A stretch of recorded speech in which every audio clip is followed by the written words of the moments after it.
Good morning, everyone. We will start our Majority Leaders Roundtable on Affordable Housing for Monday, September 22nd, 2025.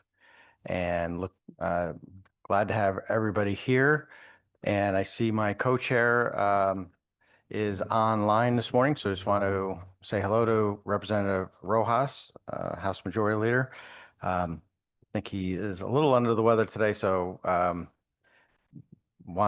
figured nobody wanted me around them in person. So what's that? I figured nobody wanted me around them in person, so I am in an office participating.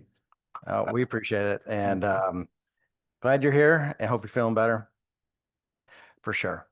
Any other comments? Representative Rojas?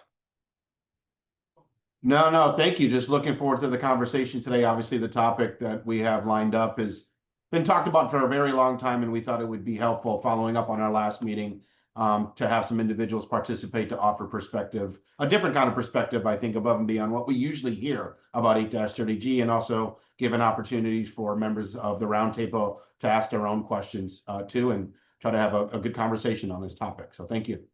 Great. All right. Are you okay then going right into the conversation? Yeah. Okay, great. Before we do that real quick, I just thought we just make sure we introduce folks who are here and who are online, because I know we don't get together very often, and just give a chance for everybody to introduce themselves. So Senator Bob Duff from representing Norwalk and Darien, and I'll go to my right here. Senator Martha Marks from the 20th District, co-chair of Housing. Good morning, Michael Santoro, Director of Policy Research and Housing Support, here for Commissioner Salem Mascaro-Bruno. Rebecca Auger, Responsible Growth Coordinator with the Office of Policy and Management. Neil Griffin, Executive Director of the Glastonbury Housing Authority. Darren Hobbs, Deputy Commissioner with the State Department of Administrative Services. Good morning, Nandini Natarajan, CEO of the Connecticut Housing Finance Authority. Good morning, Matt Puglisi, Deputy Commissioner, Department of Economic and Community Development. Brian O'Connor, Director of Public Policy for CCM. Francis Pickering, Western Connecticut Council of Governments. Eleni Gavros-DeGraw, Chair of the Co-Chair of the Planning and Development Committee, and also representing Avon and Canton. Representative Antonio Felipe, Co-Chair of the Housing Committee from Bridgeport. Great, thank you. David? David McCarthy, President of Heritage Housing, Inc. Great, thank you. First Selectman Marconi? Yes, Rudy Marconi, First Selectman, Town of Ridgefield. Great, thank you. Representative Scott? Hi, Representative Tony Scott here, represent the 112th District, Monroe, Easton, and Trumbull, and I'm the ranking member on the Housing Committee. Great, thank you. Cindy? Cindy Butt, CEO, Connecticut Realtors. Great, thank you. I don't think we're missing anybody else. Okay, great, thank you. And we did have a good conversation last time on the denominator and our discussion from that, and I think that is what is building this conversation as well today. So we're going to still continue on with our discussion of 8-30G. This morning, we are starting with Raphael Podolsky, who is a policy advocate with the Connecticut Legal Services, somebody who I know when I first came in the legislature was probably the first person I met who was not a legislator. And because I got put on the Housing Committee. And so as soon as you get put on the Housing Committee, Rafi comes knocking on your door, for sure. And he still looks the same all these years later. So Rafi, why don't you come up and give us your presentation? We appreciate all your hard work over the years.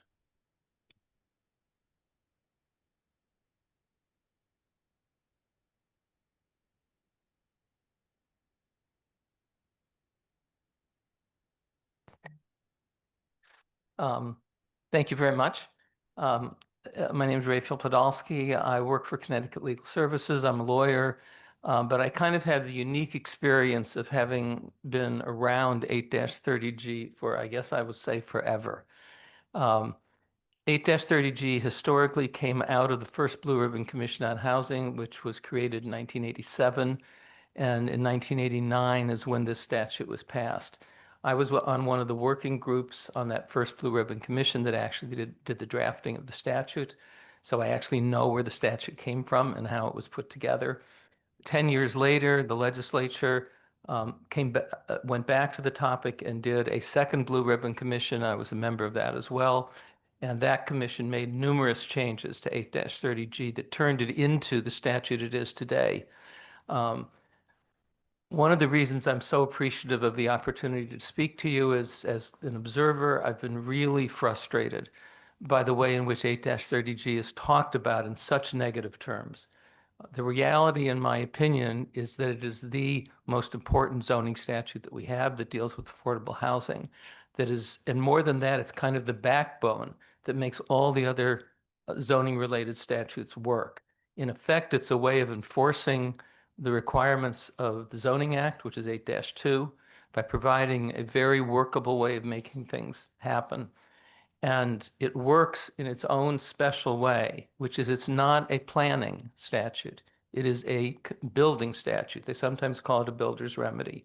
The goal is that if you cannot use 8-30G unless you're planning to build something. If you use it, and if you ultimately prevail, if you're turned down by the town, the odds of the development actually being built are very high. And the result is you get housing from it. So that's part of what's really important about it. Let me get back to the first 10 years of 8-30G, because that's important in understanding the way it was transformed.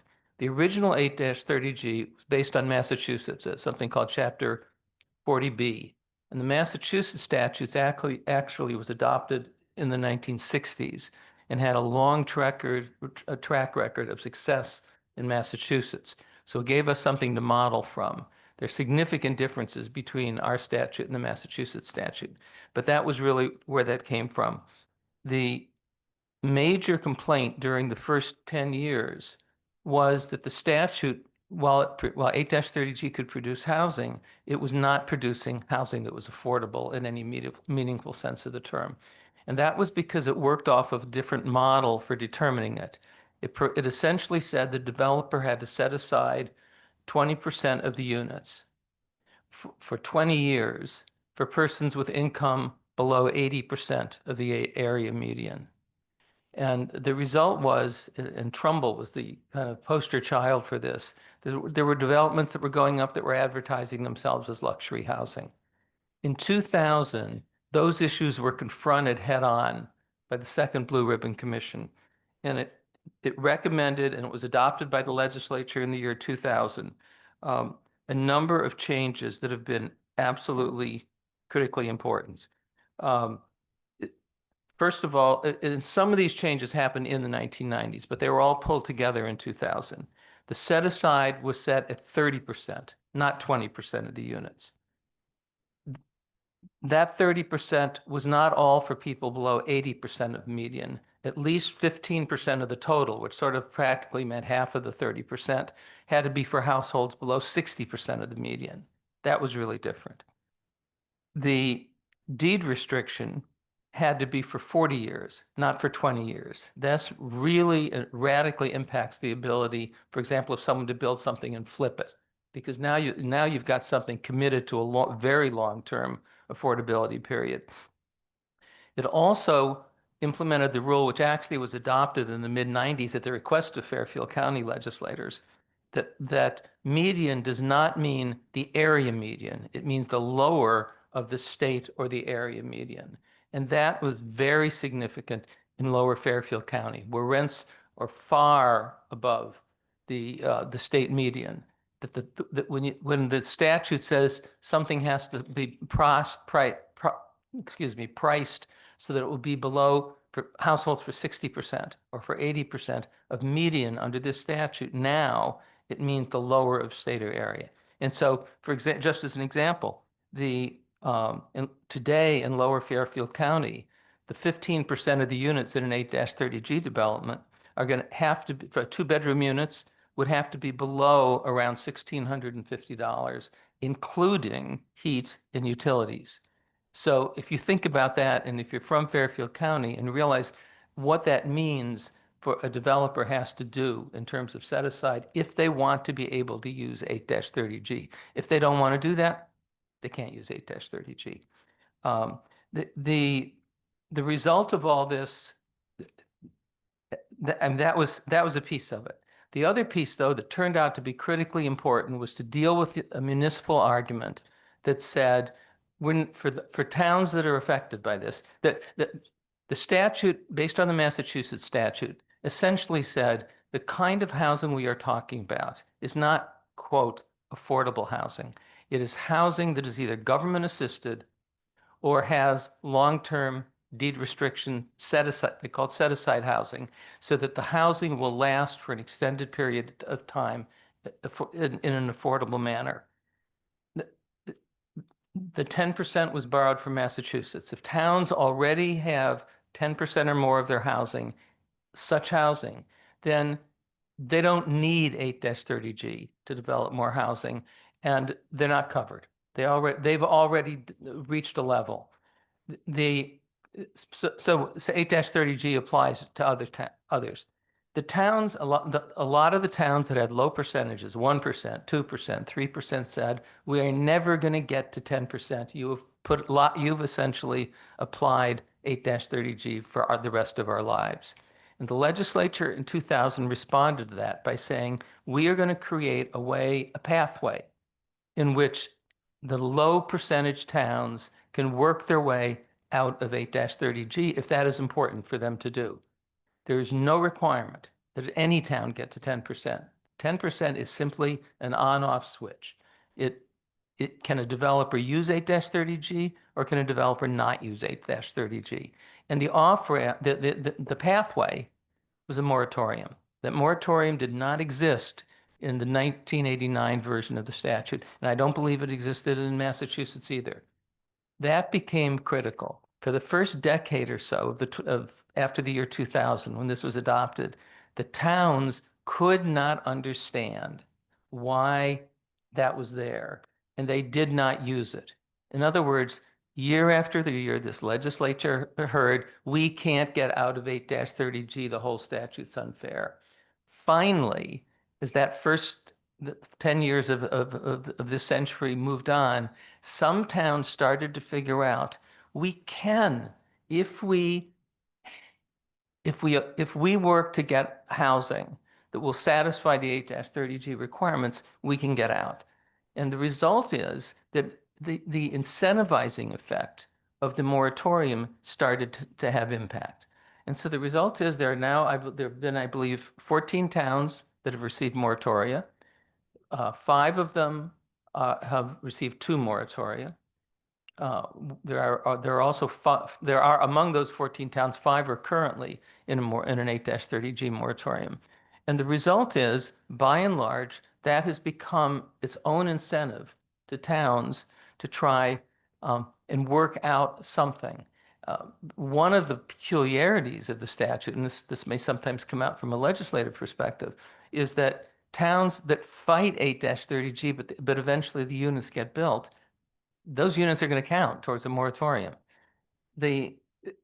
So the result is those kind of arguments that were made, the non-affordability argument, the we'll never get out of this argument, were addressed heads on in 2000. And the statute that we have today is essentially the 2000 statute. There's been very little change in the statute since then.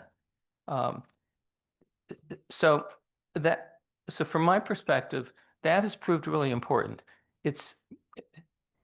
The process has resulted in 8-30G impacting things in a number of different ways. Part of the impact has been it does provide a way in which a developer can challenge a decision, a zoning decision.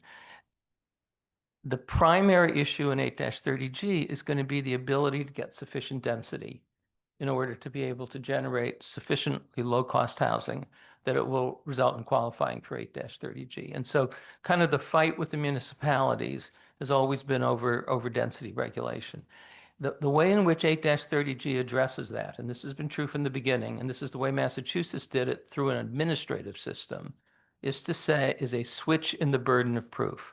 Massachusetts 40B channels these kind of disputes through what is essentially the Massachusetts Department of Housing, a state administrative agency. 8-30G does not do that. It uses the court system and it uses the general structure of zoning law. If you have a zoning decision from a municipality and you don't like it, you will take an appeal to the courts, and the courts, under certain circumstances, have the power to overturn a zoning commission's decision.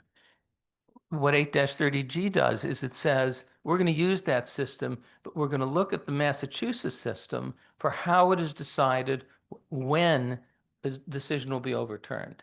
And the essence of 8-30G is it says it switches the burden of proof. It says there's an assumption, a starting point assumption, that if a developer gets turned down and they are meeting the requirements of 8-30G, then the project is okay and ought to move forward, unless there are problems, genuine, substantial problems that are related to health, to safety, and the statute's very explicit about this, anything else that a zoning commission has the authority under law to consider. The burden is essentially on the zoning commission to prove that. So that's what I mean when I say the burden of proof has been switched. In a normal zoning case, the burden of proof is going to be on the developer who's challenging. If it's 8-30G, the burden switches. The goal is clearly to try and create a system in which there's a reasonable likelihood that the developer will be able to prevail against restrictive zoning that is not in any meaningful sense necessary. One of the provisions of 8-30G that's interesting and is often not paid attention to by anybody, towns or developers, is that the town, in turning down an 8-30G, is supposed to articulate what changes in the proposal would result in an acceptable proposal. So for example, if the argument of the town is there's too much density, it's too many units per acre, then it's not just supposed to be like an all or nothing turn down. Oh, you lose then, which then forces the developer to take an appeal. The town is supposed to say, well, if you brought the density down to such and such amount, we would approve this. Which then opens a whole structure for which you can have bargaining, for which people can try and see if there is a middle ground between what the developer wants and what the town is willing to do. Sometimes that works, sometimes it doesn't. But that's actually built into 8-30G. You don't really see that in other statutes, where you have a provision in the statute that requires something, and then it says, by the way, we're going to invite people to see if they can't work out something if sort of the first round, it doesn't go through that way. Okay, thank you. I saw the 2-minute signal. So let me, I think at this point, let me say a couple more things about a moratorium, and then I will stop. The moratorium, I think the moratorium is extraordinarily creative because it's incentivized. It is, the people think of it as a moratorium says you have to generate new housing equal to 2% of your housing stock, and that will get you a 4-year moratorium, which will give you the time to generate more so that you could come and get a second moratorium. But the 2% is incentivized. And it's incentivized to try and give more to those types of housing that a town is least likely to approve on its own initiative. So it's more for certain things, it's less for other things. Example, you get an extra half point if the housing is rental housing, because it's well known towns are much more likely to approve an ownership project than a rental project. You get an extra half point if your target is not below 80% of median, but below 60% of median, because the lower income targeting, the less likely it's going to be targeted. You get more points for being unrestricted, not age restricted, than being age restricted, because people know towns are much more likely to approve a senior project than a family-based project. Those kinds of incentives are built in. The result is that 2% isn't really like 2% at all. It's more like 1.4%. And it can be much less. If you had a development that was, say, by a nonprofit that was 100% rental, 100% for households below 60% of median, you would end up with, for 50 units, you would end up with 100 points towards your 2%. effectively reducing it to 1%. So those things are built in an incentivizing way. The 8 the way of counting for a moratorium is very different from the way of counting the 10%, because the 10% is a point in time photo of where the town is on government restricted, I'm sorry, on government assisted and deed restricted housing. The moratorium is built around how much new construction of such housing has happened in your town in recent years. And the result of that is those two formulas work in different ways. Okay, I've kind of used up my time, and so I will stop. My understanding is that you were going to do all three speakers first and then open Yes. it up. So I really appreciate the time that you've given me, and so say thank you. Thank you. Thank you, Ray, for you appreciate the all that information and the packet. If people are online and they're looking for this, we can certainly get you this information. It provides a lot in there. I know all of our speakers have a lot of information as well. Just as a point in this room, those who are in this room, if there's coffee with a cop, literally 5 feet away from us outside, and if anybody needs a cup of coffee, our state capitol police are offering that. So feel free to head out. They're doing a nice service for us this morning. Next is Dara Koval, the CEO of Beacon Communities. And Dara, I know you've done a lot of work in this area as well, and we're pleased to have you here this morning. Thank you for agreeing to come in, and please proceed with your presentation. Good morning. Thank you, Honorable Majority Leader Duff and Majority Leader Rojas. I'm not exactly sure where to look when they're behind me, right? But really a great pleasure to be here. Dara Koval, CEO of Beacon Communities. Just a couple of things by way of introduction. My company works in the Northeast and Mid-Atlantic. We're a multifamily, affordable, and mixed-income housing developer, active in 8 states. Connecticut is one of our 4 core markets, along with Massachusetts, New York, and Pennsylvania. We own about 1,500 properties here in the state of Connecticut and have another 500 underway, under development in the pipeline.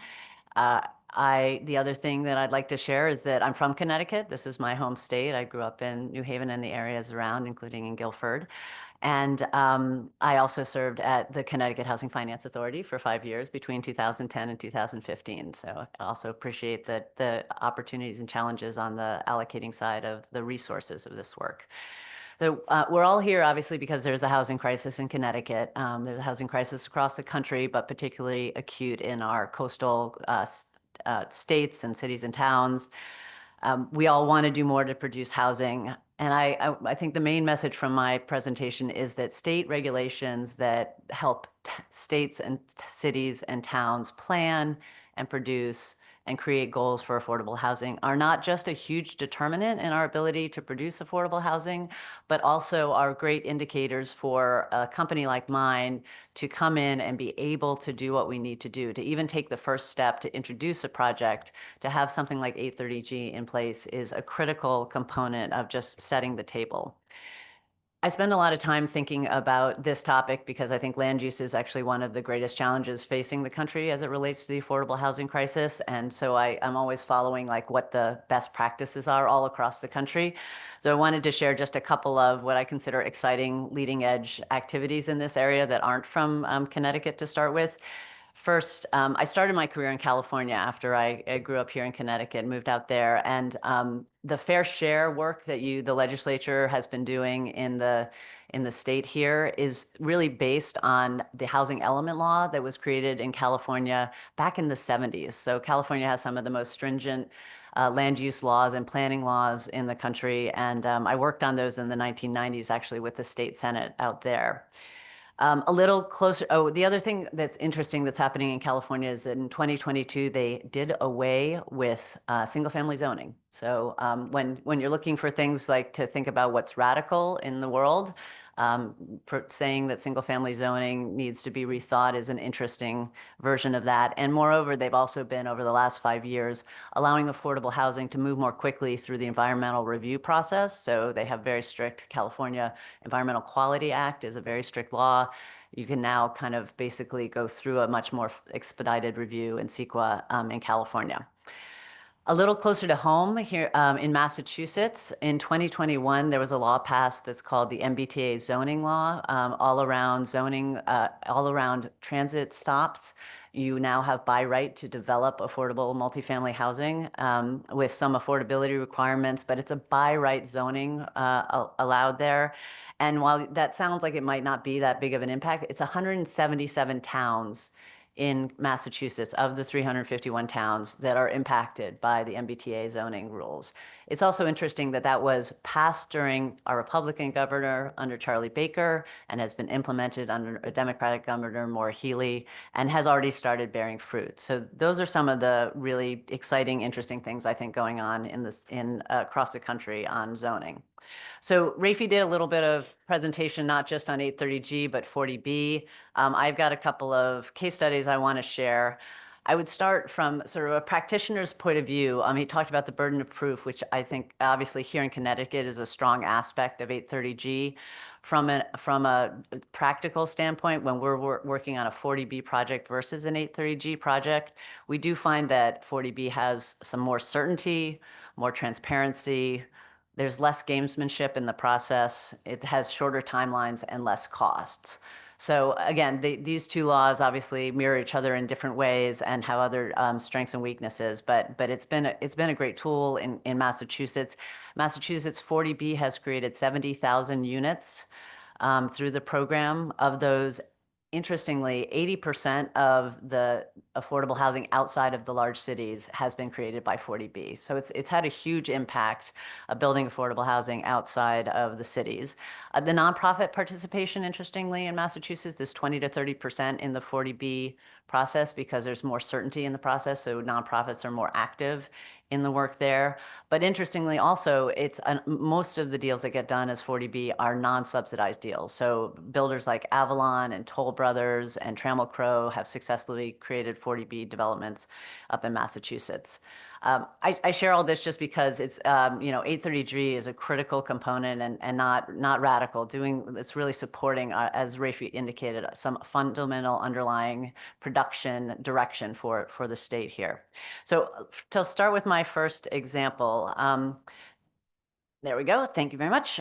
So one thing that message I'd love for you to take away is zoning laws are really not created to support the kinds of housing we want to build for our citizenry. It's not necessarily anybody's fault, but they just aren't. So even in places where towns and cities want to build affordable housing, oftentimes zoning stands in the way. So these statewide zoning frameworks can be supportive of collaborative engagement on how to do affordable housing and mixed income housing. They do not have to be adversarial. And frankly, they often give towns cover to say, like, this is something that we need to do in order to create affordable housing under the state statute. So that's really important. So the picture we have here is a site we worked on just an hour north of here in the town of Amherst. We found a 5-acre site that the town actually, it was an old lumber yard and mill building. The town of Amherst had designated this site as a new village center. So they said, we want more compact development in this location. We want to see a concentration of housing and commercial. And they sort of had already done that leadership. That you would think, so okay, so you look at the zoning, this should support affordable housing and multifamily housing. When we looked at the zoning, it turned out that that site would only allow us to build 57 units on 5 acres. So the town, knowing that they wanted to see more compact, dense development in this location, welcomed a 40B application, which we did as a collaborative, what we call a friendly 40B. And over the course of 9 months, we were approved for this 130, next slide, please, 130 unit project, which is mixed income and has commercial on the ground floor. 26 of the units are deeply affordable at 50% and 30% of area median income. And it was a very intense community engagement process that we did with the neighbors here. Not all in favor, but ultimately got supported by the town. And we're now currently working on another few projects right around the same location with the town of Amherst. So then I'm going to share a couple of examples in our fair state here of Connecticut. I'm going to start with a tougher story, like less of a friendly story. In the town of Brantford, we were selected in 2018 to be the partner of the Brantford Housing Authority to redevelop a site that was funded by the state as a state-sponsored housing property in the portfolio. So this was existing 50 units of housing. The Brantford Housing Authority had no staff. They were a volunteer board, and they picked us after working for 5 years to try and find another site to redevelop this, and ultimately settled on the fact they had to redevelop it on site where the building already was. This one seemed like an easy one for us because there were existing households there, some of the most vulnerable residents living in this housing, very small units, 300, 350 square foot units, inaccessible. The buildings were starting to deteriorate. The lifts that were retrofitted on there were not working very well. The corridors, the exterior corridors were starting to crumble. So we thought that this was a slam dunk. But it turned out the town was not interested in seeing us redevelop this site. So we worked through an 830G process. I will say some of the ugliest public hearings I've ever been a part of. It was very, very challenging. And so the punchline here is 3 years and $2 million later, we prevailed in Superior Court, and we were able to deliver 67, next slide, please, 67 highly modern, beautiful developments. Thank you. One more. Thanks. Apartments for the residents. So residents were allowed to return. People are paying 30% of their income towards rent. Again, this seemed like a slam dunk to us when we started because there were vulnerable residents of Brantford living in these properties, but for whatever reason, that was not the case. And we wouldn't really have, if we had known what we were in for on this project, we wouldn't have taken it on because the affordable housing finance doesn't really support those kind of costs in those timeframes. But because there were residents there and they really had no alternative, the relationships we had formed made that necessary for us to finish the project. So we're glad that it was there. It was exciting to celebrate with the residents who got to move back in. So moving on to Avon, this was a much more positive experience for us. The town of Avon actually the town planner gave us a call one day and said there was a site available in the town.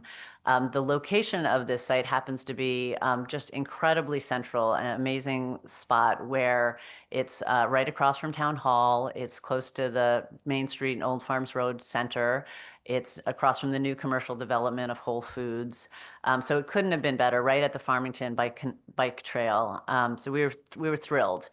So when we got this into contract, the town had already set up an affordable housing overlay zone, which sounds like, well, that should do the right thing, right? That should do the trick. But even with that zoning, it turned out that that was not as sufficiently supportive to do the heights and the parking ratios and the density that we wanted to do on the site. So the town said, well, okay, can we do something else? So this is when we entered into an 830G application with the town planner and the planning commission. We had an incredibly positive experience. It took us 4 to 5 months to get through this work. We had no negative comments from the neighborhood, largely because we don't have residential neighbors here. But we got 176 units approved on this site. So 100 new construction units and 76 that will be adaptively reusing the existing office building there. And the town went further. Then they gave us a tax abatement to create more affordability. They said, how many affordable units can you do? We want more. And that tax abatement went a long way to allowing us to serve people at 30 and 50% of area median income. And they've now gone even further where they've signed up with the Connecticut Municipal Development Authority as a partner in CMDA's work to produce more housing in towns and cities across the state. So these 3 examples, I guess the key takeaways I'd offer are that state laws requiring appropriate zoning, planning, and production of affordable housing are really the only thing are keeping the affordable housing crisis from getting worse here in the state. I would argue that having a 10% bar of affordable restricted housing is not that high, and that it is worthy of our support and intention. I know there's been some discussion about using naturally occurring affordable housing as counting towards that 10%. I will tell you, as a developer and acquirer of housing, like naturally occurring affordable housing is, one day away from being non-affordable. So it's really important not to think of that as part of the affordable housing stock. Interestingly, Governor Hochul tried to pass something like 830G a couple of years ago under her compact and did not succeed, because these bills are very, very hard to promote when they're not in place. But once they are in place, they're an absolutely critical tool to producing affordable housing here in Connecticut. So we really we appreciate it. We appreciate your leadership on this one. I know the legislature has allocated a lot of funding resources. We consider this the second part, the other side of the coin. In order to create affordable housing, you really need the laws in place to do so. So I know Richard has some great suggestions about the law itself, and I look forward to answering any questions. Really appreciative of you having us here today to present. Great, thank you. That was very informative as well. Appreciate it very much. Thank you, Dar. Next, Richard Freeman, President of Garden Homes Management. Welcome and thank you for being here today. We really appreciate it. Feel free to begin your presentation. Why don't you introduce yourself a little bit first and begin your presentation? Thank you. Good morning, everyone, and thank you for giving me the chance to share my thoughts this morning on 830G. I'm Richard Friedman. I'm the president of Garden Homes Management. We are a family real estate business founded in 1962 by my father. We're based in Stamford. We own and manage about 9,500 units of rental housing throughout the Northeast. A combination of apartments and manufactured housing communities. And I'm also the trustee of the Garden Homes Fund, which is the charitable foundation of our business. And I develop housing on both a for-profit basis and a nonprofit basis, using the resources of our foundation. And the projects that I've built using the resources of our foundation have all been 100% affordable. And finally, I've been the chair of the Stamford Board of Finance for about the last 10 years. And so I have a very keen insight into what is really Connecticut's highest performing, best performing town for creating housing, I would say, along with Norwalk and New Haven. Slide, please. So I don't know if I've used 830G more than any developer in Connecticut, but I've certainly used it a lot. And my experiences have been quite mixed, and I think people need to know what it's like to use 830G from a developer's perspective.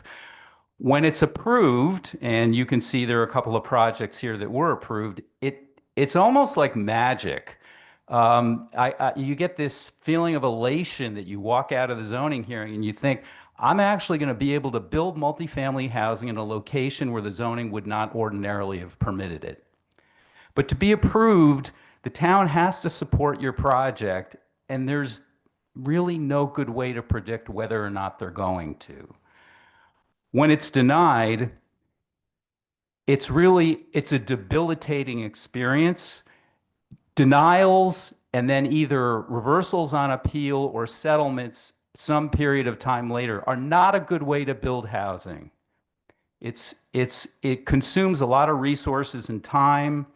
And I should point out that every time I've been denied, and you see them here, the housing has been built, which means that I've never lost an 830G appeal, other than one, which turned out to be a temporary setback.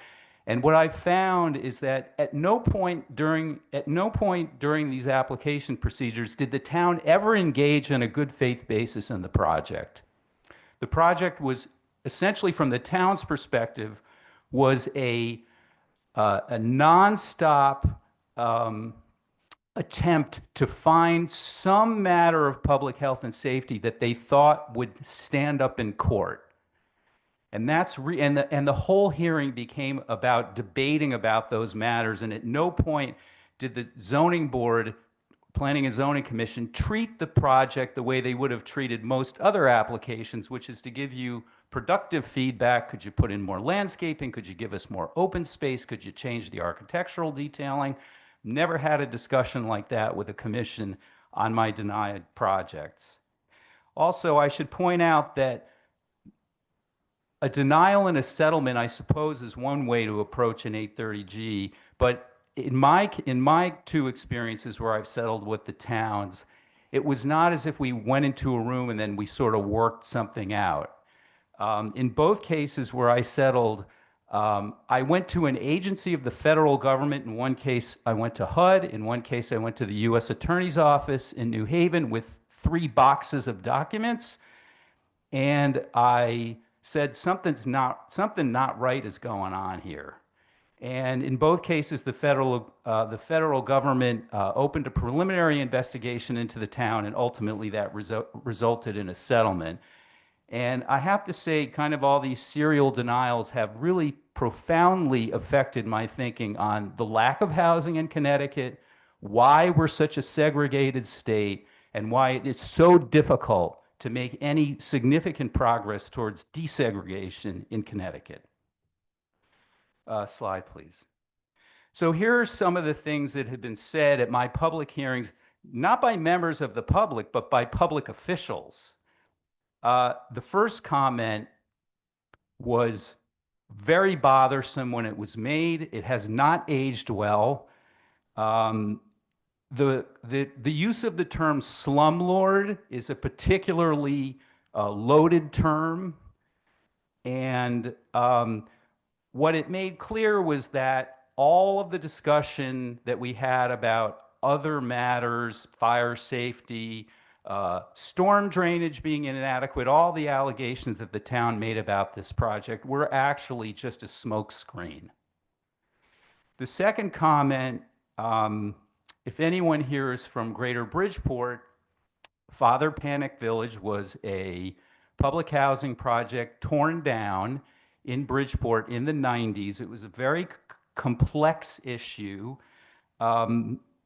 That it was torn down almost 20 years before this comment was made, which tells you something of the power of this comment. And this is like yelling fire in a crowded movie theater. So anyone who lives in Fairfield knows the reference of Father Panic Village, that it has this reputation as being a dysfunctional, dangerous public housing project that was torn down. And this comment was made with intent. And the intent was to induce fear and anger in the people who heard it.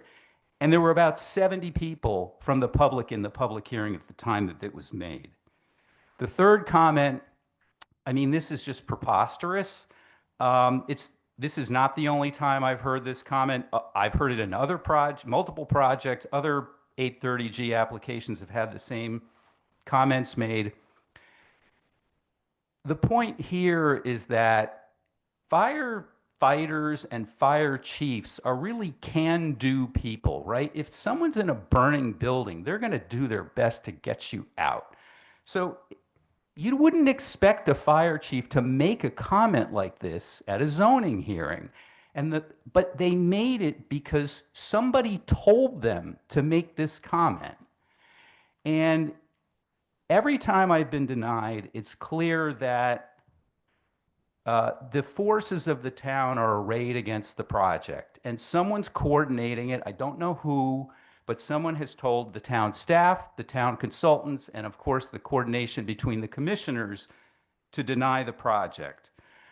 The last comment just shows you that this person never had any intention of approving this project. The project was denied unanimously. And what's really interesting about this comment, could we go to the next slide, please? Is that it was made about this project. And a lot of really important people thought that this was a really great project. The governor, the commissioner of housing, Congressman Himes, the controller, Representative Steinberg is there standing in back. And this is a really special project. And it's special because it's the first nonprofit sponsored housing ever built in Westport that's not age restricted and not by their own housing authority. This project was actually rejected twice by the Westport Planning and Zoning Commission. The first iteration, it was a for-profit project. I appealed. I was denied. I appealed. I lost. And I decided to reimagine the project as a project of our private foundation. I donated the land to our private foundation. I went back to the Planning and Zoning Commission and I said, this project's going to be for families. It's going to be a path into your town for families who can't afford to live there. It's going to be mostly 2 and 3 bedroom apartments. It's going to transform the lives of the people who have a chance to move into this building. I'm offering you 60% affordable. If they had engaged with me on a good faith basis, I would have given them 100%, which is what it is now. And they denied me for all the same reasons that they denied me the first time. In case you're wondering why it's so difficult for nonprofits to use 830G, this is really a case in point.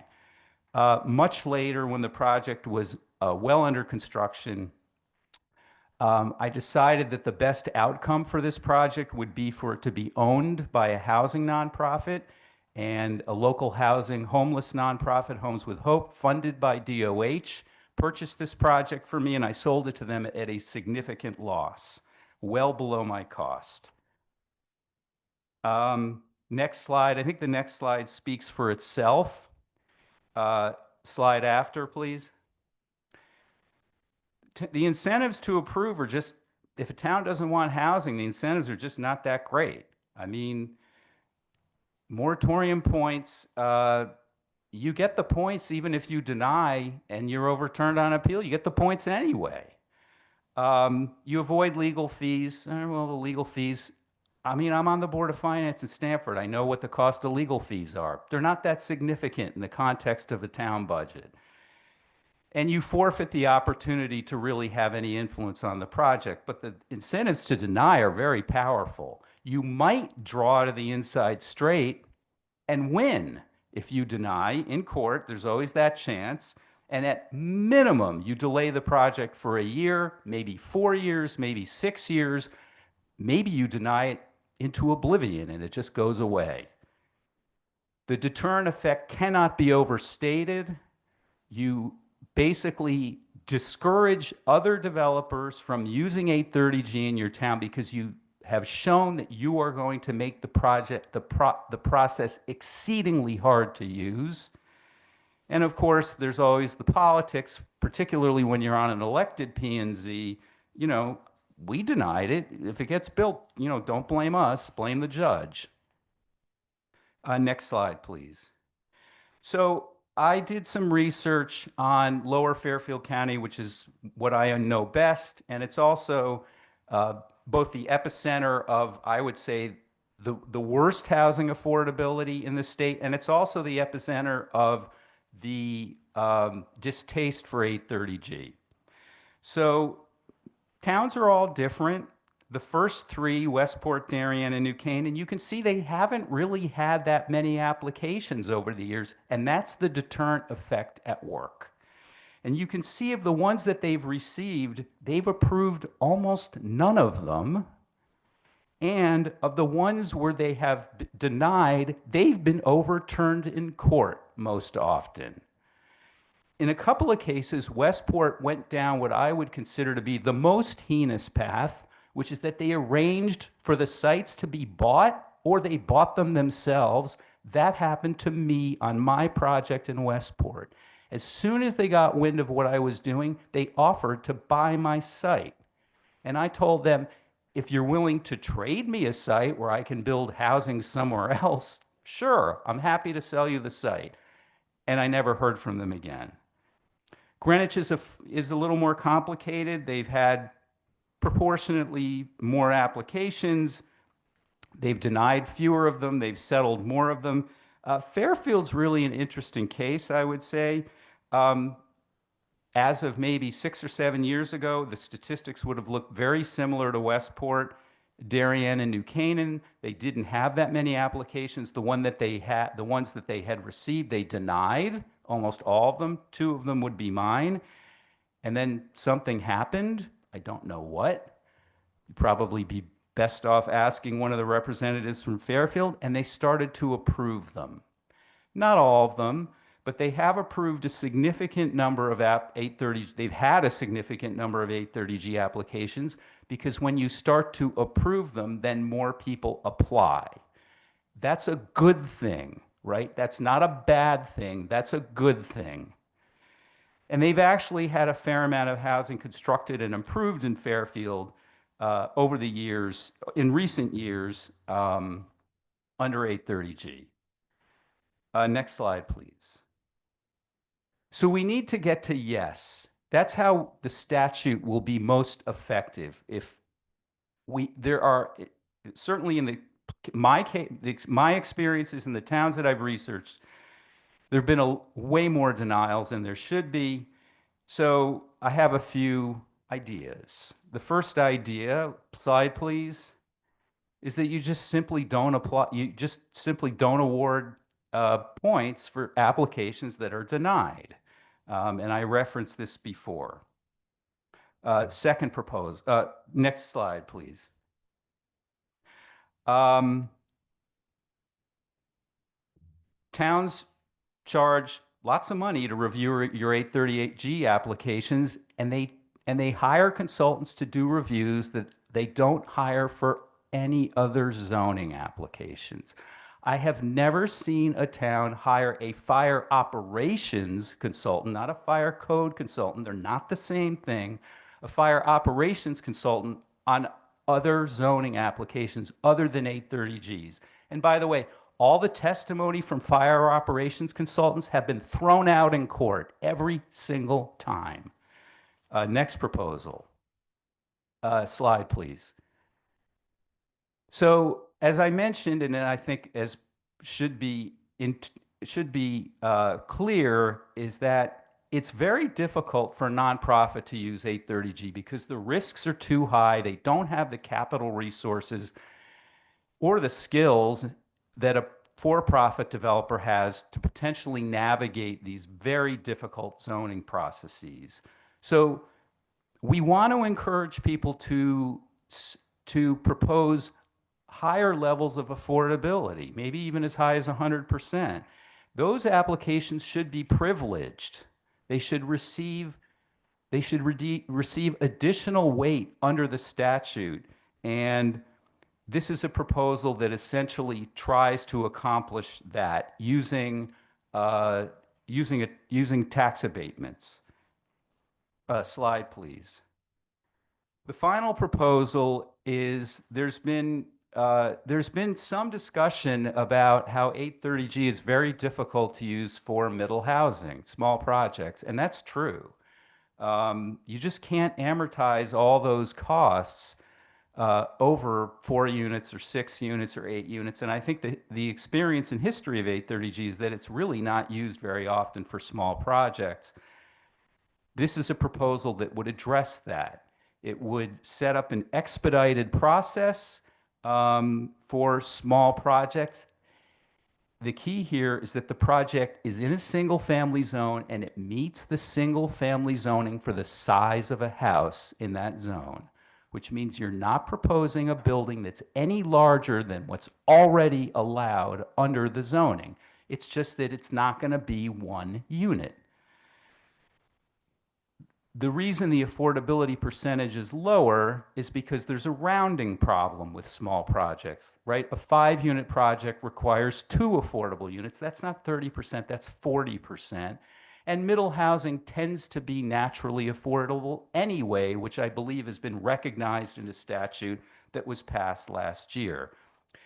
You may not know this, but 830Gs are subject to the same time frames as any other zoning application in Connecticut.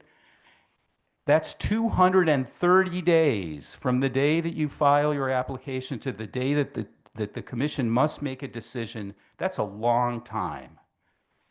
So this attempts to shorten that, and it sets up an expedited appeals procedure. And that concludes my presentation. Thank you very much.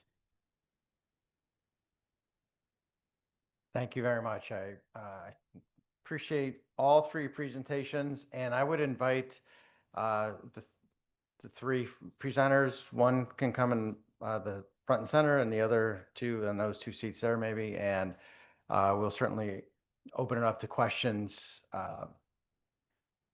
And then we may want to dig into these presentations even more specifically going forward in their own meetings, potentially, because there's a lot of information in those three presentations. But I think that these presentations have been wonderful to help us to get to a place where we can really start digging in as to what we can do as a legislature outside of repassing 5002.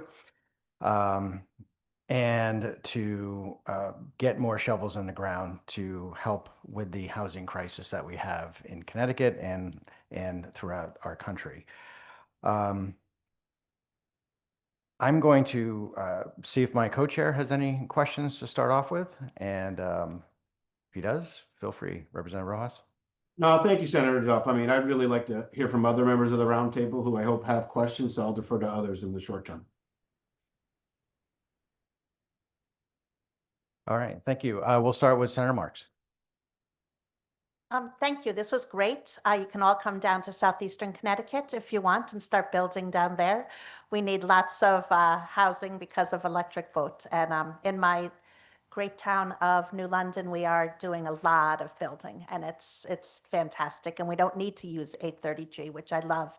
So two questions. One for Rafi is, with the moratorium, the 4-year moratorium, then they get another 4-year after that. So in that first 4-year if they apply for it again, does more housing have to be built in order to then apply for another one? What is the metrics, the amount of housing that has to happen in order to try for another moratorium?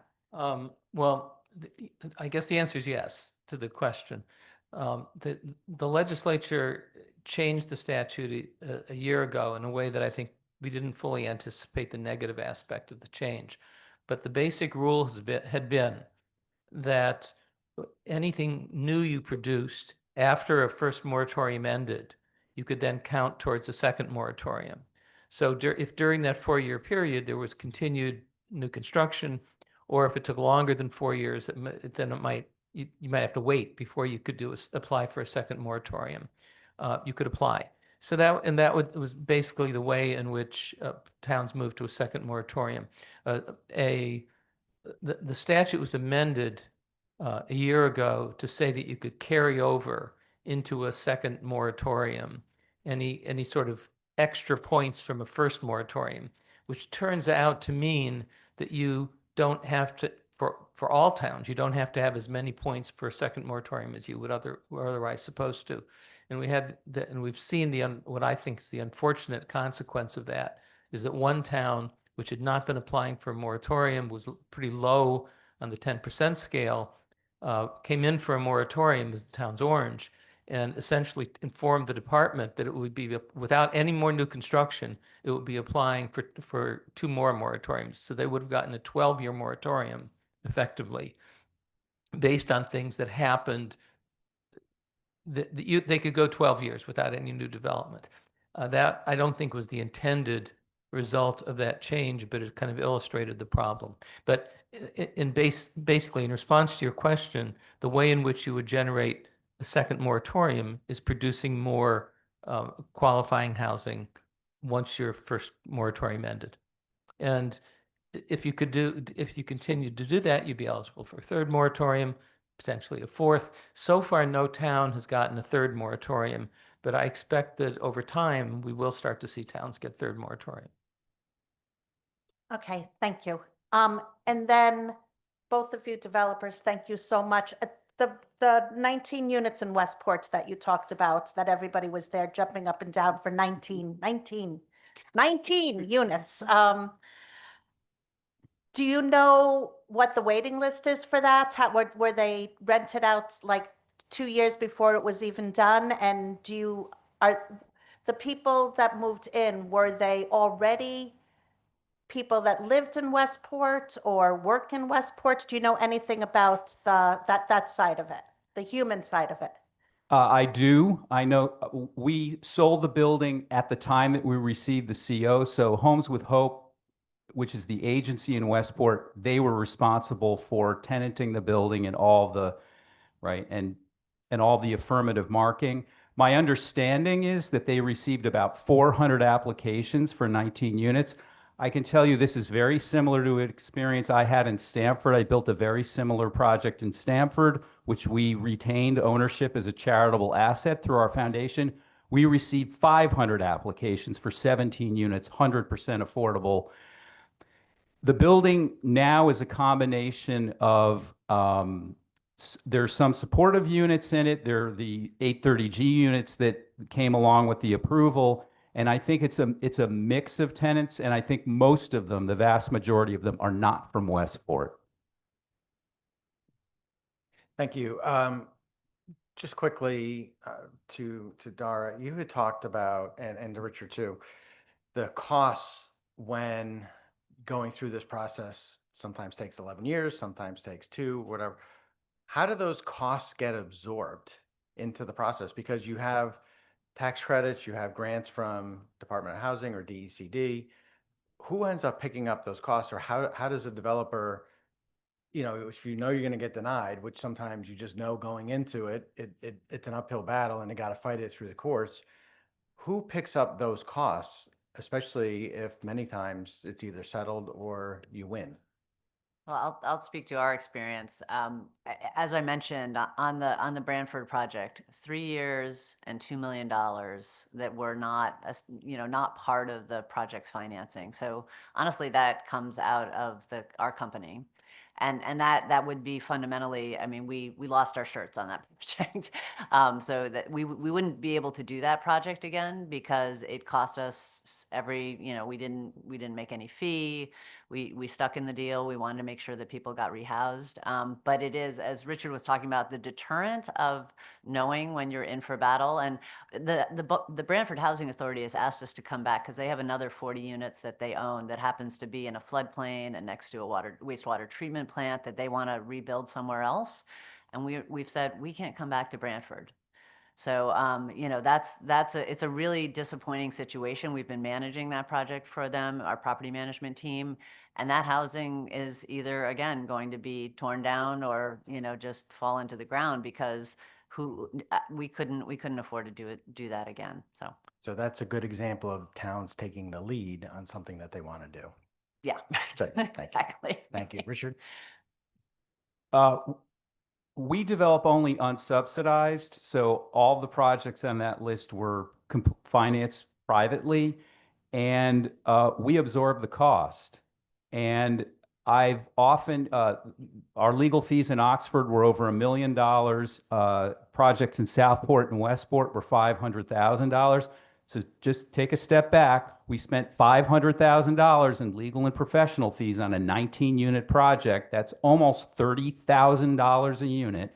And I have often thought what a profound waste of money that all was, that it could have been used for something more productive in these projects, and it was not.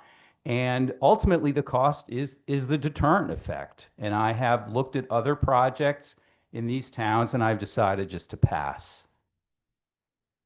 Yeah, and that's too bad. And that, again, if the town decides or the housing authority decides that they want to invite you in for development, maybe they should bear the cost of any opposition. From a standpoint of, because we hear a lot about we should do things like other states in our region do, and Massachusetts is a good example. We compete with them quite a bit, as we do with New York and New Jersey and the Northeast. Is there a way to get like a side by side of 8-30G versus, what is it, 40? 40B. 40B, that's what I thought. Yeah. Okay, 40B. Yeah. Absolutely. Because I think we should see, and the chairs of our housing committee and our P&D committee should see what the differences are. And if one is building more housing, we should then look at that as a way to maybe make some reform on that as well. Knowing full well that it's a panacea, because it's not easy to make any of those kinds of reforms, but we should have those conversations anyway. Yeah, and I think, you know, Richard's suggestions on shortening timeframes, having stronger consequences if there's a denial, and then a fundamental, you know, if you succeed in court. And you know, what we've liked about 40B is that it's not, you don't have to go through a court system and wait and figure out how to navigate and whether you get a good judge or you don't. Rafi has a lot more sophistication on the nuances of the different programs, but I think strengthening it in a way that sort of makes a better indication that when you get to the end of the process, it's going to be more finite, less expensive, and more certain would be tremendous. Thank you. Representative Felipe. Thank you, Mr. Chair. And my first couple of questions are probably for you, Mr. Friedman. But before I get into them, just because of my other hat as chair of the Black and Puerto Rican Caucus here, a couple of the quotes that were in your thing were had a little bit of a visceral reaction for me. So in case the RTM member who was quoted, or maybe the first select person was quoted, I just want to say for the record, they didn't say the Feast of St. Anthony or St. Patrick's Day. They said Cinco de Mayo. And me being from Bridgeport and knowing what Father Panic Village was, there's a certain connotation that comes with that as well. And I would never feign to think that every denial of affordable housing, especially in Lower Fairfield County, is racially driven. However, to those two people, if you don't want us to say that some of those things are racist, don't be racist. And with that, I'll start my question. You talked about one of your appeals that was not that you did not win. Was that on here? Was that one of the ones on here? And can you Yeah, that explain was the in process went? Westport. Yeah, that was, the Westport began as a for-profit project that I proposed to the town. It was denied for a whole raft of reasons. I appealed and I lost. And I really took stock of what I had done and how I had lost. And I completely redesigned the project to the town's denial reasons. I looked at all their denial reasons, and there were lots of them, and I redesigned the project specifically to their reasons, and I ended up cutting the project by more than half.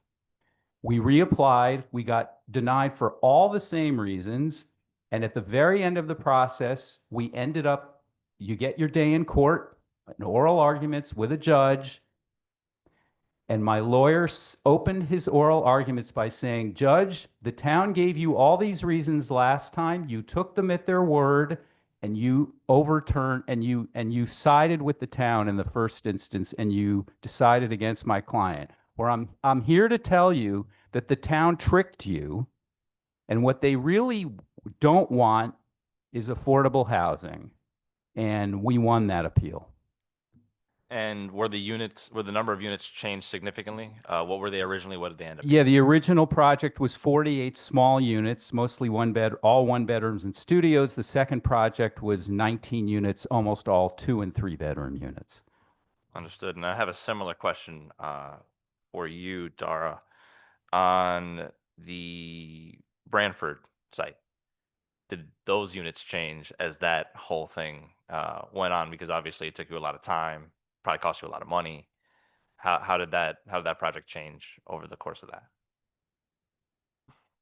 We made the decision, we actually went in initially not as an 830G because as I articulated, it seemed like such an obvious need to redevelop this housing for people who were living in substandard housing. So it didn't really even occur to me that there was going to be a battle. When we realized there was, it took us about 9 months and the town strung us along for a while before it became clear when we refiled as an 830G. We were doing 67 units because for a couple of reasons. There were 50 existing. There were 45 people living in those buildings at the time. And we wanted to do more units because it was an opportunity of a lifetime, we knew, to create more affordable units in Branford. So we stuck with 67 units. We did a lot of things architecturally. So the building itself got much more expensive, and we had bigger units, and it had a lot of fancy roof lines and different contextual approaches. We ran into the same problem that Richard described with the fire chief. The fire chief ended up being our primary opponent, saying like, how could I possibly service these 67 units? I can't drive my fire truck all the way around the building when it's fully sprinklered. And that what actually happens with these buildings now, these modern buildings, is when there's a fire, the risk is actually from water damage, not from fire, because the sprinklers go off immediately and everything gets wet. So anyway, that's just to say we stuck with the 67 units. We fought it all the way. We, other than trying to address some of the design, the setback, we moved it around, tried to address some of the neighbors' concerns. When it became clear that none of that was going to make any difference, we just stuck to our guns and kind of made it all the way through court. So that's how we played it through. Sure, not to be hyper specific, but you did say there was a change in size of the units. Do you know on average what that would have been? Like, what was the size of the project? I'm just trying to demonstrate that Yeah, it was a cost to you, and I know. Yeah, well, the main cost was the 3 years and the $1.5 million in legal fees and soft costs that are necessary, and some of the redesign work, and just the passage of time that really embeds in these developments. I think we probably added on the margin $500,000 to the construction cost just to try and address from a kind of aesthetic point of view, and we still thought we were actually in a negotiation rather than in a sort of we weren't actually negotiating. But I think by and large, when we knew it was going to be, we were going to have to go to court with it, we just stuck with the plan and moved it forward. Thank you. And finally, I might circle back, but I want to give other people a chance to weigh in. I was looking at your proposals, Mr. Friedman, and this is for anybody to answer. And I thought it was a pretty stark punishment for projects that were denied and settled within 30 days to make it only half Hugh points. Can you just talk about, and any of you can talk about, what those 90 days really mean and how much that might cost you and why that would be worth maybe half points? Well, I think my point is that the best outcome is an approval. That's the best outcome. A denial and a settlement is fine if it happens quickly from a developer's perspective, because time is money and time kills deals. So 90 days, that may be unrealistically short, but shouldn't be more than 135 or 180 days. Denial and settlement that's not necessarily a good outcome. My settlement with Oxford took 9 years, and the involvement of the federal government. My settlement with Fairfield took a year, and also the involvement of the federal government. So not all settlements are made the same, and I think there should be some distinction between settlements that are made quickly and settlements that are not made quickly. I would agree. I think my point here, just for your edification, is that 50% Hugh points is a big price to pay for a town. So then for a quick settlement, you'd put them in a really tough spot versus the settlements that you spoke about. Because I understand in the case of a year or 9, you're dealing with a lot of costs. Yeah, reasonable people can modify this proposal as they see fit. That's why we have sessions. Representative Cavus-DeGraw, followed by Francis Pickering, and then we have 2 folks online who have their hands up as well. Thank you so much, Mr. Chair. I'm listening to all of it, and I'm hearing, 830G in terms of it does seem to be one specific area of the state has more significant issues. Then you hear about what seemed like you actually suggested 830G to Avon, which I actually did not realize until today. I knew it was an 830G project. I just didn't realize that it was at your suggestion. So I guess, is there, for either of you, is there some sort of reasoning behind why you think in some portions of the state it's absolutely no problem to use 830G, and in other portions of the state you're waiting 9 years for a resolution? I would say, I think and my success stories are really the exceptions rather than the rules. Obviously, we were thrilled that we had as much kind of support and collaboration in Avon, and I think we were as surprised as anyone when it went as smoothly as it did, which was phenomenal. There are plenty of places that we would not, you know, if a piece of land came across our desk, we would look at it and think like, it's not worth doing. Obviously, Fairfield County is a challenge. There are lots of communities where this would be a huge, huge lift. And I think there's so many stories that aren't being told where these battles would play out. And one of the things that's worth saying, even about our Branford site, and I'm sure this is true for some of Richard's sites, oftentimes when we're buying a piece of land, we're in agreement to purchase the site. It has a time frame and a price.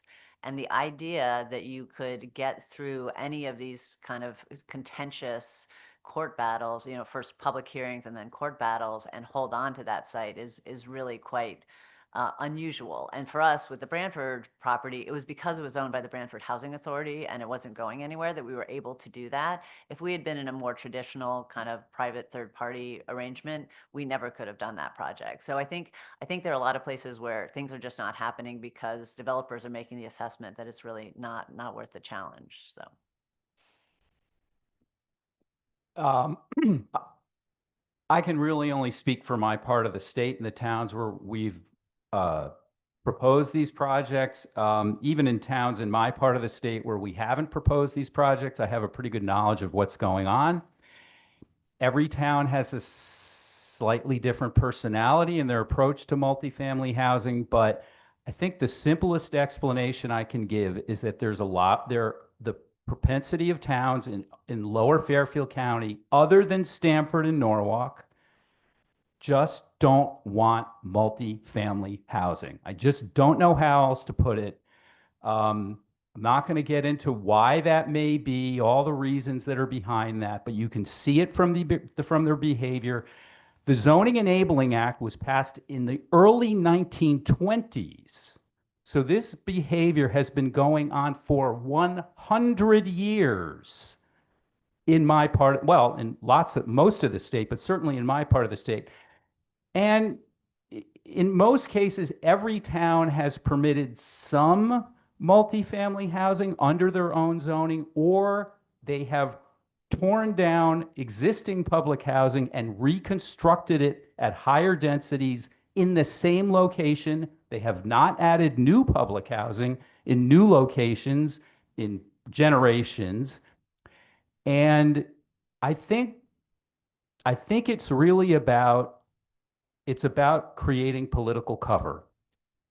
That they want to be able to say that they haven't stopped all affordable housing or all multifamily housing, but look at what we've done. We've approved some housing, and it's kind of like the starving man in the desert gets to the oasis and they give him a coffee stirrer to drink from, and he's still dying. And that's the position I think that we're in Lower Fairfield County. And then my second question, because there was a lot of discussion about the planning and zoning commissions. Do you think that we would be better served as a state if the planning and zoning commissioners, because a lot of people are showing up and being appointed as volunteers, they don't have a lot of background in planning or zoning. Many towns have town planners, but we have towns that cannot, employ a full-time planner. Would it be better for our planning and zoning commissions to have some sort of training so that there is maybe perhaps better decisions being arrived at, and perhaps in the long run, saving both the towns and the developers costly court fees? It couldn't hurt.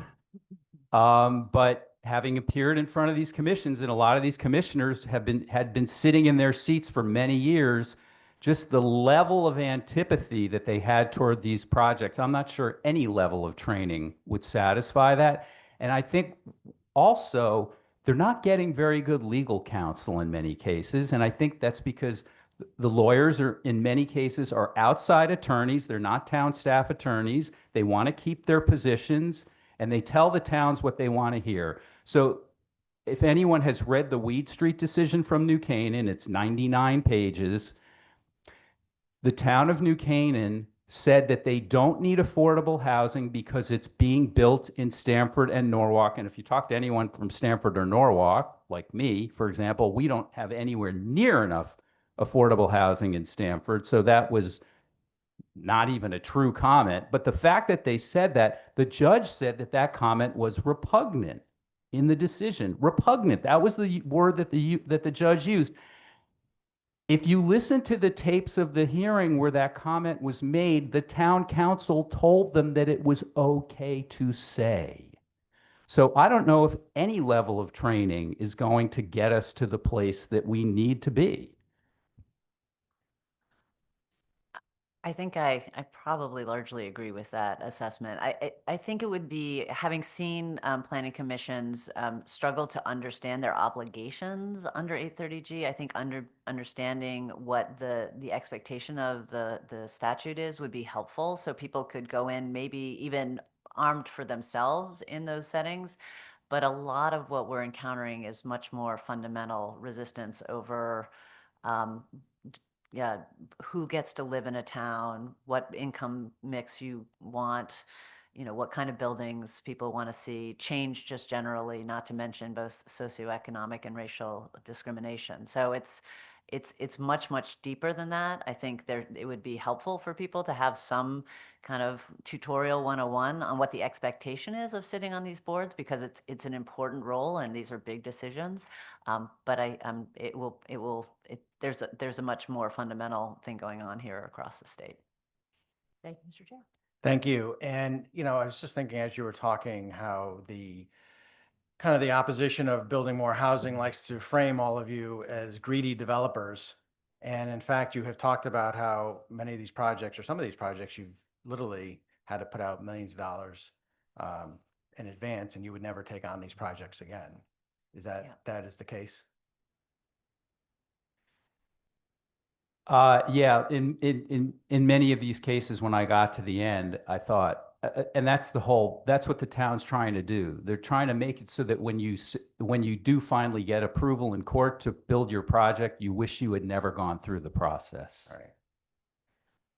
And I also think Richard's story of building larger family units, most of the housing that we build are serving, some percentage of the building we're building are serving the most vulnerable residents. We're often receiving some support to allow people who are making less than 30% of their income to pay very a small percentage of their income towards rent. We're doing permanent supportive housing and in New Haven. So we're partnering actually with the New London Housing Authority to redevelop a state public housing property at Gordon Court.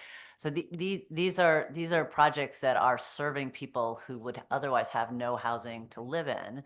And so we are sort of a mechanism where we can really produce that housing, and we're trying to do it as best we can within these frameworks.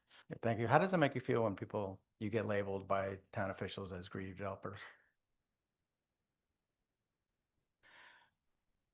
I've been called a crafty developer, which I think is anti-Semitic, frankly. You have to think the people who are criticizing me don't know me and don't know my work. And so what they're saying is not important to me. And I've been in local politics for a long time. So I'm kind of used to it. I think for us, we like to have our work and our residents speak for what the kind of communities that we're creating and the transformation in lives that we've been able to accomplish. So anyone who's actually willing to look and listen, spend like 5 minutes at any one of our properties and understand that these places are transformative in allowing people to have a stable, quality place to call home, to have community engagement and resident services, to have a fantastic community and neighborhood to live in. So I think for those who are actually interested in not just throwing names around and finding out what a difference these properties can make in people's lives, you can overcome that. Yeah, and what does it mean to you when people characterize developers or affordable housing developers as trying to change the character of the town? How do you work with the communities to try and work within whatever Stanford is different from Norwalk, so we'll just say those communities, and the suburbs around or the towns around both of those cities are different, as is Fairfield is different from Bridgeport. And, but when you're trying to build housing, how do you work within the framework of whatever is the culture of that community or the character or whatever it is that is adjective that's being thrown out there so that you're not, people are insinuating you're putting up a 50-story building and you're not. And I think the one in Westport was maybe 3 stories. It was 2 stories, 3 stories, 4 stories. Yeah, the sun will still shine. I imagine the sun still does. comes right through. So again, that's an argument we hear all the time. How do you counter that, I guess? So as long as using historic kind of neighborhoods or character is not just a kind of a stand-in for we don't want this no matter what, there's plenty of room to discuss and negotiate here. I think the properties that we build are entirely in sort of scale and appropriate in context with the neighborhood and the things they're surrounded by. That's very important to us. And so we're interested in building properties that are going to be there for 50 years, that are going to be contributing, physical assets as well as like neighborhood and social aspects to that neighborhood. So that is traditionally not a problem ultimately. I mean, some people say like anything greater than 2 or 3 stories is, out of context. I think there is some concept that people bring to what is appropriate contextually. And if there's room to discuss these things and think about what compact development looks like and how we can create as many units at any one site as possible, each of these properties, I think, speaks for itself when you look at it in the neighborhoods that exists in. So as long as it's not just a smokescreen, I think there's lots of room to negotiate. Thank you. And Senator Marks, followed by Francis. Yeah, just quickly, you mentioned Gordon Court. So my profession is a nurse. I'm a visiting nurse, and that's why I went into politics, and that's why I wanted the housing chair position. And because I know the stock, and I will tell you, I know almost every single person that lives in those apartments, and I knew the people that lived before them that are now in a better place that lived there. You're not going to make a lot of money redoing building Gordon Court. And I hope you can make it denser than it already is, because we need that. And you do great work and you change people's lives. And I wish you could listen to the people that, both you developers, that move into these new buildings that just are places where people never thought they'd be able to live, right? Clean, a new kitchen, a new bathroom, nothing leaks, and that you truly change people's lives, people that have worked really hard and life is really hard on them. So just know that you do make people really happy, even when they're the mean people that say awful things about all of us. Believe me. So thank you very much. Yeah, absolutely. You'll hear from us. Thank you, Senator Francis. Thank you. Mr. Podolsky, I believe you referred to Massachusetts 40B as the inspiration for 830G. And what can we learn from 40B versus 830G? Well, first of all, I want to say I'm not on top of current 840B. I expect that Dara is much more, knowledgeable about how 40B works. I mean, I think that the volume of housing that's been produced under 40B is something that is worth thinking about. And Massachusetts, which has a referendum, there was actually a referendum over the preservation of 40B. And if I'm correct, the effort to undo it was defeated in a statewide public referendum, which says something about kind of there's got to be a certain amount of positive sense, or at least that there was at the time in Massachusetts, that it's something that makes sense. Here, unfortunately, all the talk about 8-30G is negative, and there hasn't been an equivalent kind of outreach response that I think would correctly paint 8-30G as a very positive statute and a very important statute. So people don't hear that aspect, and I just think that's unfortunate.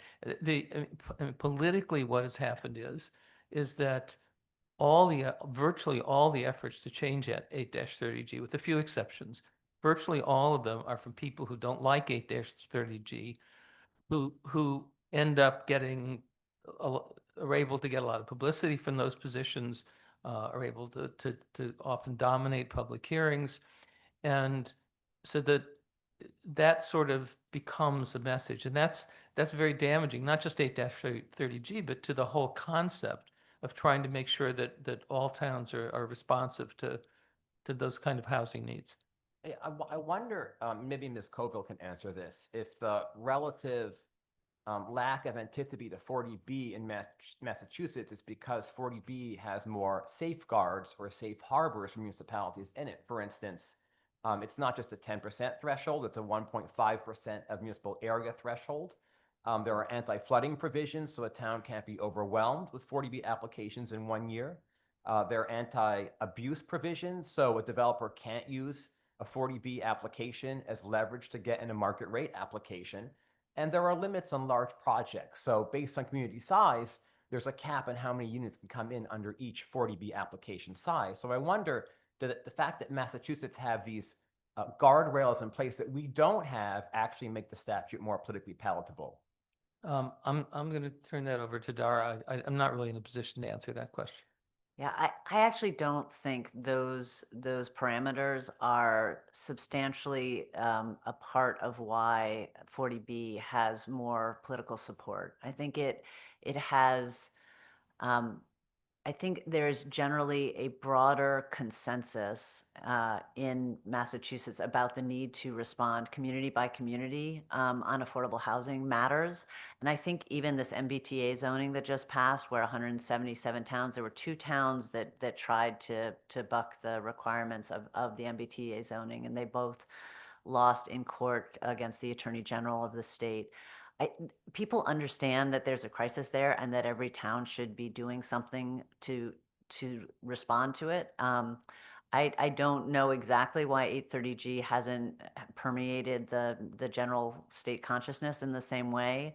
Obviously, there are things that could be done to improve it. I do think the fact that these always come down to both ugly public hearings and then court battles. That's not good for the statute. I mean, ideally, there would be a smoother, more direct path where everybody agrees that, this is a project that meets the standards and therefore it will move forward. And if it doesn't, it won't.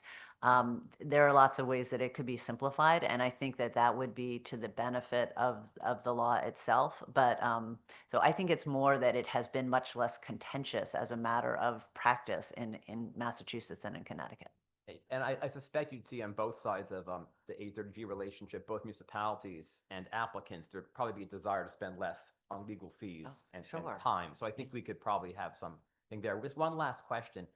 One thing that hasn't been talked about in the context of 830G is the second largest household expense, which is transportation costs, right? So you can build something affordable in the hinterlands, and now you've wed everybody to having 1 car per adult in that household. And that, of course, excludes a lot of people who can't drive, such as children, seniors, people with disabilities. Do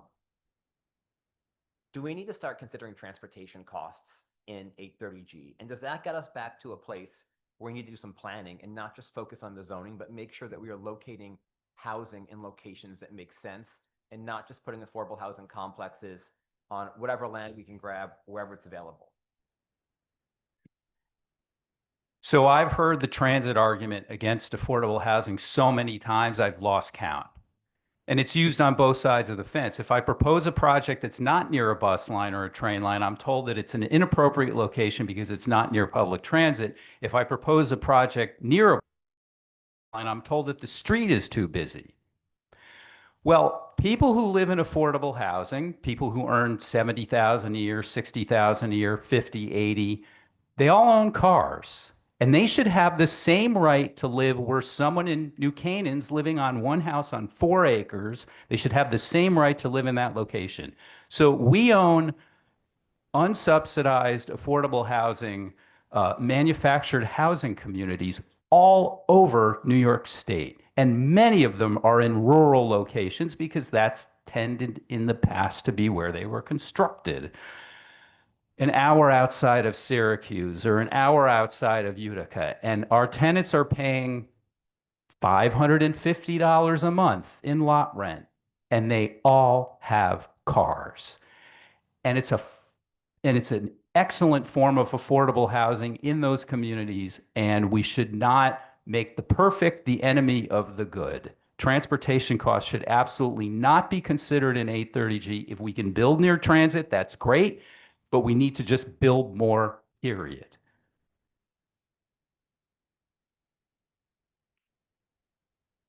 Those are my questions. Thank you. Thank you. David McCarthy. Hello, everyone. Can you hear me okay? All right, great. You can.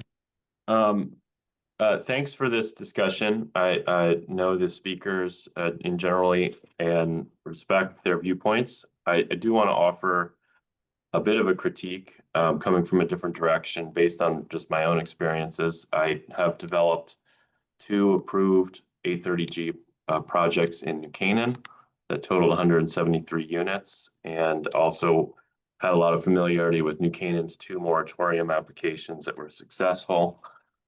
And so I've developed a bit of a different view of 830G than the speakers did.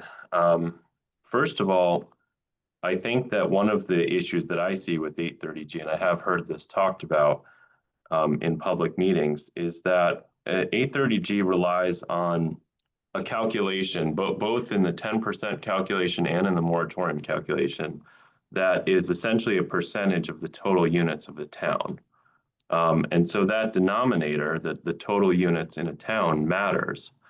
And if a town is thinking solely about trying to become compliant with 830G, that focus on a denominator of total number of units is actually a disincentive to build units that aren't affordable in a town. So I think that's a problem, considering that we have an issue in the state of not building enough units in general. And if you disincentivize towns from building market rate housing because you're trying to encourage them to build affordable housing, you have the likelihood that you could exacerbate the state's overall housing problem. Second critique is that for towns that do want to produce affordable housing, there isn't enough affordable housing resources for them to continually get moratorium after moratorium, as was suggested earlier. You have 4 years to essentially create affordable units equal to roughly 1 to 2% of your housing units. And with the speed at which the affordable housing business goes in general, and the amount of resources that are available, I just don't think that's a realistic possibility for most towns to actually create 1 to 2% of their total units as affordable units in a 4-year period. And then lastly, I want to just point out that the existing appeals list uses CHFA mortgages and tenant-based rental assistance as a component of what is considered affordable. And those 2 together total about 40% of what's part of the affordable unit calculation in the state. Those 2 types of assistance are very much transitory. They could disappear at any moment. And so, critiquing the effort to include naturally occurring affordable housing because it's transitory kind of ignores that we already have transitory housing in our calculation. So anyway, I'd like to hear what the speakers think of those 3 critiques. Thank you. Let me offer something on those. The first aspect was mentioned about the denominator in calculations. I think it's important to realize that part of the 2000 Act was to make the denominator stay the same for the decade between census counts, and it was for that very reason to say that if you added to the denominator, if you have more housing units created, that for purposes of that decade, the denominator will stay the same when you calculate what percentage you are, and that would be both in relationship to, I believe it's in relationship to both the moratorium and to the 10% count. You could, I suppose, lock a denominator in time immemorial. The statute was passed in 1990, and you could say that, well, that denominator will be there forever and ever. It just seems to me that's not a good idea, that you need you need to make some adjustment to recognize changes in the number of housing units. So I think that's a problem that's already been taken care of. And I thought from um, your last meeting, the Department of Housing itself kind of laid that to rest as being an issue. In terms of the moratorium, I mean, it's worth noting that you get moratorium if in the town 8-30G housing is developed, which will always have at least 30% set aside. The formula actually makes an accommodation for the fact that 70% of the units may be market rate by giving in the case in which it is the degree of affordability is what's required to do an 8-30G development, you get a quarter point for each of the market rate units. So it's a balancing approach to how you do incentivization. I was trying to look quickly, and I guess I wasn't able to do it quickly enough now, as to for the towns that have had two moratoria, to what's the time gap between the end of one and the beginning of the next. But I believe that there are towns that have shown that you can, that especially if you're doing ongoing planning for more affordable housing, that there won't be a gap between them, or the gap will be very short. The comment about what's counted in the 10% count, I think it's really important for all of us to understand the difference between the 10% count for an exemption from the Act and the moratorium for recent new construction. They work in very different ways, and they count different things. To be counted in the moratorium essentially requires either you can do it with conversion of something from unrestricted into restricted, but basically it's new construction and how much new construction activity is going on, and that's what justifies a moratorium. The 10% count is an effort to count two things at a particular moment in time: government assisted housing and long-term affordable privately owned housing. As a result of that, the 10% count includes things that are not new construction at all. It includes rental assistance programs, because they're government assisted housing. It includes RAP, the state rental assistance programs, and it includes Section 8. It includes first-time homebuyer mortgages. Those are in fact transitory to one degree or another. A town can have a number of tenants living there who are on Section 8, and 2 years later, they're gone.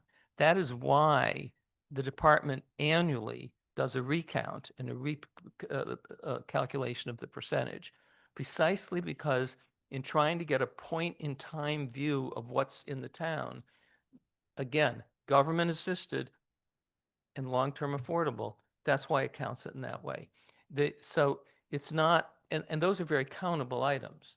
So that's it's for accomplishing a different purpose. You would not, for example, count Section 8 certificates because a developer comes in, a private developer builds private housing and happens to take Section 8 and then says, well, let's count that, and the town says, let's count that all to moratorium. That doesn't make sense, because the moratorium is measuring new construction. The other thing that I think is interesting, that's worth this group remembering, is sometimes towns have said, well, we don't have any land. There's nothing we could build anything new on. First of all, I don't think that's true. But second, even if it's true, if the town claims it's got a lot of low-cost rental housing, I've suggested what they ought to do is make an arrangement with the nearest urban center that may have a lot of tenants who would like to move to an outlying town. Section 8 vouchers and RAP certificates are portable. You can go anywhere with them.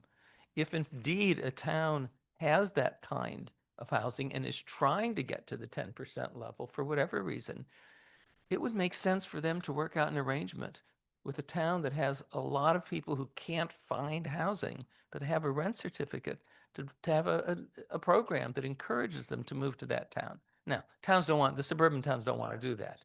And I don't hold that out as a likely event, but it goes to the fact of the different purposes of the point in time count and the new construction count. So I just don't think those are problems. Let me put it that way.